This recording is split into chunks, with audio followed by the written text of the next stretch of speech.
Hello friends, welcome to Avila organic garden at home. பாருங்கள் friends, நம்மளுடைய செடிகள் வந்து எந்த அளவுக்கு வளர்ச்சி வந்து நிறையா சூப்பராக இருக்குது பாருங்கள். நிறையா பட்ஸ் வச்சுருக்கு பாருங்கள். இது வந்து தாஜ்மஹால் ரேட்டுங்க. இது வந்து ஹச்டி வெரைட்டின்னு கூட சொல்லுவாங்க. பாருங்கள் பூக்கள் வந்து எந்த அளவுக்கு பெருசாக இருக்குன்னு பாருங்கள். என்னுடைய செடியில் வந்து நிறைய கொத்தால் நிறைய தளிர்கள் பிடிச்சு முட்டுக்கள் வச்சு பூக்கள் வர நான் வந்து என்ன செஞ்சேன்னு சொல்லிட்டு உங்களுக்கு இந்த வீடியோவில் ஷேர் பண்ண போகிறேன்.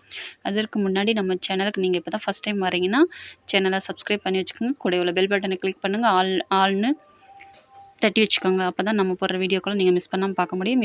இது மாதிரி பயனுள்ள கார்டன் வீடியோக்களை நீங்கள் பார்த்து உங்களுக்கு பிடிச்சிருந்தா நீங்களும் ட்ரை பண்ணலாம். வாங்க நம்ம வீடியோக்குள்ளே போகலாம்.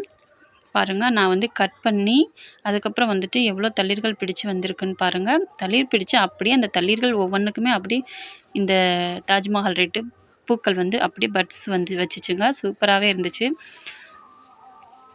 ரொம்ப ஈஸியான விஷயந்தாங்க.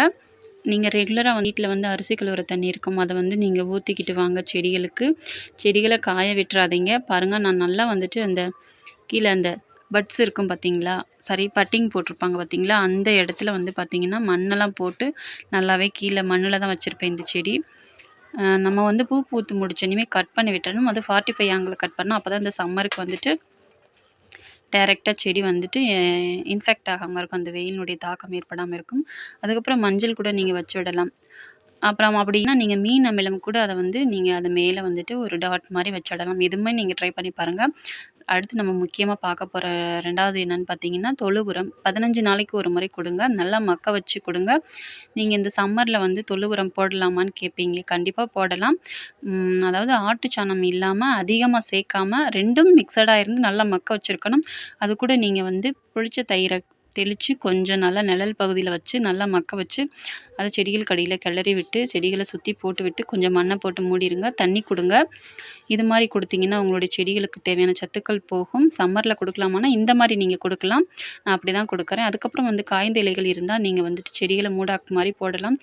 இல்லையா, இந்த நம்ம வெங்காயத்தோல் இந்த மாதிரி கழிவுகள் இருக்கும் பார்த்தீங்களா, அதை மாதிரி அந்த பூச்சி தாக்குதல் இல்லாத பட்சத்தில் நம்ம அதை மாதிரி போடலாம். மெயினாக காய்ந்த இலைகள் போட்டிங்கன்னா ரொம்பவே நல்லது. அடுத்த விஷயம் பார்த்திங்கன்னா, இன்னும் முக்கியமான விஷயம் இதுதாங்க, நம்ம செடிகளுக்கு வந்துட்டு நிறைய நல்ல ஒரு வளர்ச்சி ஊக்கியாக இருக்கும். இப்போ நம்ம பார்த்ததெல்லாம் செடிகள் நல்லா வந்து ஹெல்த்தியாக இருக்கிறதுக்கு, செடிகளை நிறைய முட்டுக்கள் வச்சு பூச்சி தாக்குதலும் இல்லாமல் நல்லா உங்கள் செடி ஆரோக்கியமாக வளரணும்னு பார்த்தீங்கன்னா, மீன் அமிலம் கண்டிப்பாக நீங்கள் அது செடிகளுக்கு பயன்படுத்தணும். அதுவும் இந்த மாதிரி பூச்செடிகளுக்கு பயன்படுத்தும் போது நல்லாயிருக்கும் ரிசல்ட்டு. நான் வந்து வாரம் 2 டைம் கொடுப்பேங்க. ஸ்டெம்ஸில் நல்லா படுற மாதிரி, இலைகள் வழியாக படுற மாதிரி ஸ்ப்ரே பண்ணி விடுவேன். அப்புறம் தண்ணியிலையும் கலந்து கொடுப்பேன் கீழே அடியில். இந்த மாதிரி கொடுத்துட்ருக்கும்போது நல்லாவே இந்த மாதிரி உங்களுக்கும் செடிகள் வந்து சூப்பராகவே வந்து தளிர் விட்டு இந்த சம்மர்லேயும் வந்து ஹெல்த்தியாக ஆரோக்கியமாக வளரும். செடிகள் வந்து காய்ந்து விடணிகளும் கொடுத்துட்டு வாங்க. இந்த மாதிரிலாம் நீங்கள் ட்ரை பண்ணும்போது உங்களுடைய செடிகள் வந்து சீக்கிரமாகவே தளிர் பிடிச்சு இது மாதிரி வருங்க. இதை தாங்க நான் ஃபாலோ பண்ணிட்டு வரேன். உங்களுக்கு இந்த வீடியோ பிடிச்சிருக்குன்னு நினைக்கிறேன். பிடிச்சிருந்தா லைக் பண்ணுங்கள், ஷேர் பண்ணுங்கள்.